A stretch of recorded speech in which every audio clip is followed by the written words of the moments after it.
నిధులన్నీ కేంద్రం కేటాయిస్తుంటే రాష్ట్ర ప్రభుత్వం ఇచ్చిందని ఎమ్మెల్యే రామ్మోహన్ రెడ్డి అబద్ధాలు చెబుతూ ప్రచారం చేసుకుంటున్నారని తెలంగాణ రాష్ట్ర కిసాన్ మోర్చా ఉపాధ్యక్షుడు మారుతి కిరణ్ విమర్శించారు.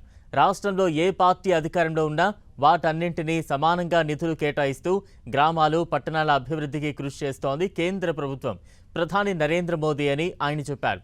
ఎమ్మెల్యే రామ్మోహన్ రెడ్డి మున్సిపల్ ఎన్నికల్లో బీసీలకు తీరని అన్యాయం చేశారని ఆరోపించారు.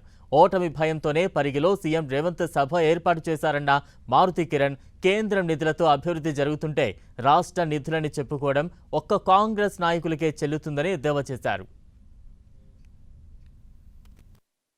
ఇప్పుడు వరకు మన దేవాలయాలకు పరిగి ప్రాంతంలో ఏం డబ్బులు ఇచ్చినారు, ఎక్కడ డెవలప్మెంట్ కోసం చేసినారు, ఏమన్నా చేసిరా హిందుత్వం మీద కానీ మన దేవాలయాల మీద కానీ హిందువులకు సంబంధించిన ఏ కార్యక్రమానికన్నా ఫండింగ్ ఇచ్చిర్రా?